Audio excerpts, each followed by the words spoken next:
और सीएम योगी आज गोरखपुर में महंत अवैधनाथ की श्रद्धांजलि समारोह में शिरकत करेंगे। गोरक्षनाथ मंदिर में समारोह का आयोजन किया जाएगा। सुबह 10:30 बजे श्रद्धांजलि समारोह होगा। तो महंत अवैधनाथ को श्रद्धांजलि समारोह में पहुंचेंगे सीएम योगी श्रद्धांजलि समारोह में शिरकत करने। और हम आपको बता दें कि 10:30 बजे का ये कार्यक्रम रखा गया है गोरक्षनाथ मंदिर में।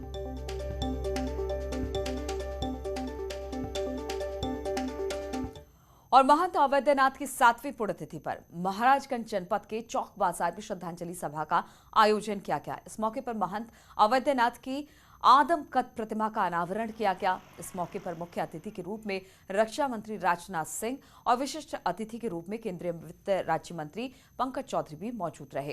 कार्यक्रम की अध्यक्षता सीएम योगी करेंगे। इसको लेकर चौक बाजार स्थित गोरखनाथ मंदिर और उससे जुड़े शिक्षण संस्थाओं में तैयारियां जोरों पर है। आपको बता दें कि गोरखपुर की ही तरह यहां भी गोरखनाथ मंदिर है और यहां पर महाराणा प्रताप शिक्षा परिषद की ओर से कई शिक्षण संस्थान चलाई जा रही है।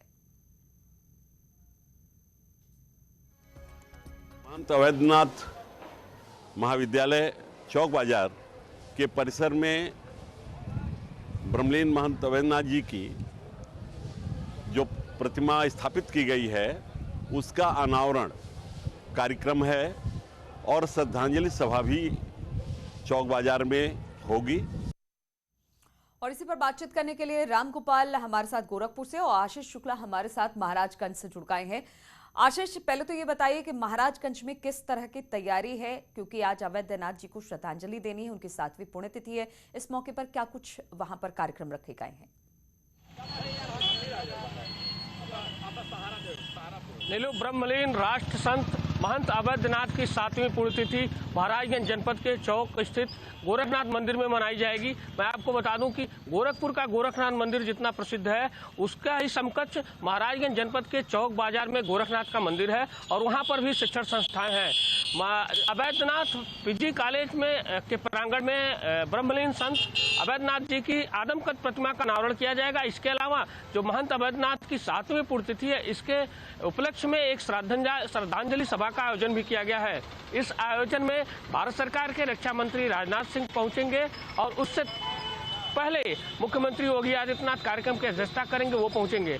मैं आपको बता दूं कि इसको लेकर के महाराजगंज जनपद के चौक बाजार में तैयारियां जोरों शोरों से है, मुकम्मल की जा रही हैं। प्रशासन की तरफ से सड़कें चकाचक बनाई जा रही हैं। 2 हेलीपैड बनाया गया है जहां रक्षा मंत्री राजनाथ सिंह जी को उतरना है और मुख्यमंत्री योगी आदित्यनाथ को उतरना है। वहीं विशिष्ट अतिथि के रूप में वित्त राज्य मंत्री पंकज चौधरी भी कार्यक्रम में मौजूद रहेंगे। तो श्रद्धांजलि सभा का आयोजन किया गया है, इसको लेकर के तैयारियां जोरों पर हैं।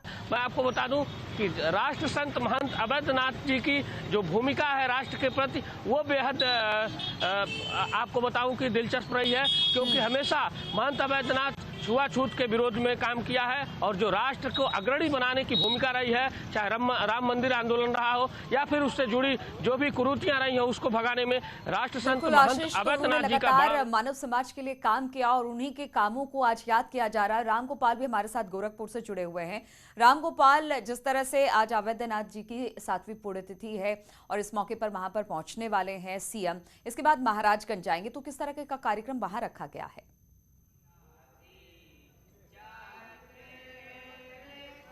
मुख्यमंत्री योगी आदित्यनाथ इस वक्त गोरखनाथ मंदिर में पहुंच चुके हैं और इस वक्त वो अपने कक्ष में मौजूद हैं। अब से कुछ ही देर में ये जो दिग्विजयनाथ सभागार है वो यहीं पे आएंगे और यहीं पे आज महंत अवैधनाथ अपने गुरु की उनके 7वीं जो श्रद्धांजलि समारोह है उसमें वो शिरकत करेंगे।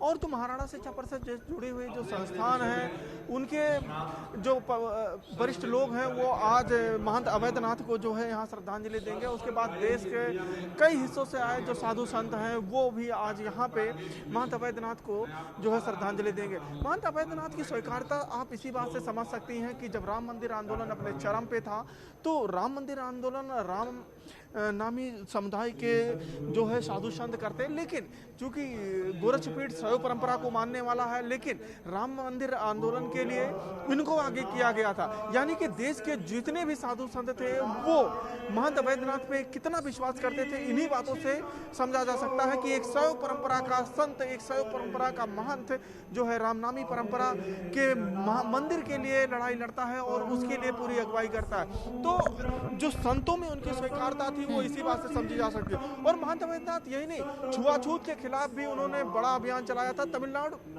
के मीनाक्षीपुरम में 1980 में एक घटना हो गई कि वहां पे कुछ दलितों ने इस्लाम धर्म अपना लिया। उसके बाद उन्होंने राजनीति से संन्यास ले लिया और सीधा फिर जाके सामाजिक समरसता का काम वो करने लगे थे। और एक बार फिर जब राम मंदिर बिल्कुल, तो अवैधनाथ जी को सामाजिक समरसता के लिए, मानव जाति के किए गए कार्यों के लिए हमेशा याद किया जाता है।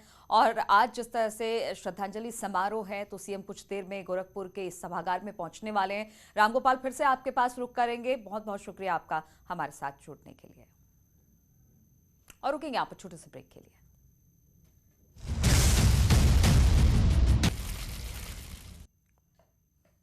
और खबर आप फिरोजाबाद से लेते हैं, जहां पर एक सभासद से मारपीट को लेकर राजनीति शुरू हो गई है। इस घटना के विरोध में एसपी एमएलसी कार्यकर्ताओं के साथ थाने पहुंच गए और आरोपी मुंशी के खिलाफ कार्रवाई की बात कही। विवाद गर्माता देख एसपी ग्रामीण ने आरोपी मुंशी को लाइन हाजिर कर दिया। सभासद ने मुंशी पर थप्पड़ मारने का आरोप लगाया। बताया जा रहा है कि सभासद किसी की सिफारिश लेकर चिकोहाबाद कोतवाली आए, वहीं मुंशी से उसका विवाद हो गया। सभासद का आरोप है कि मुंशी ने उसे थप्पड़ जड़ दिया।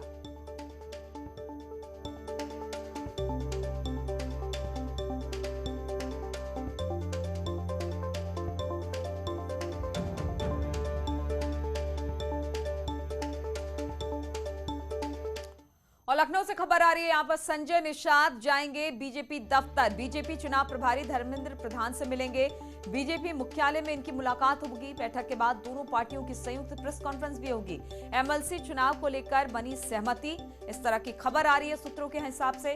4 सीटों में से 1 सीट पर सहमति बनी है। निषाद पार्टी के अध्यक्ष हैं डॉक्टर संजय निषाद, जिनकी धर्मेंद्र प्रधान से आज मुलाकात होनी है। माना जा रहा है कि वो बीजेपी दफ्तर जाएंगे और वहीं पर दोनों की मुलाकात होगी। तो इन्हीं खबरों के साथ इस बुलेटिन में फिलहाल इतना ही। रुकेंगे छोटे से ब्रेक के लिए।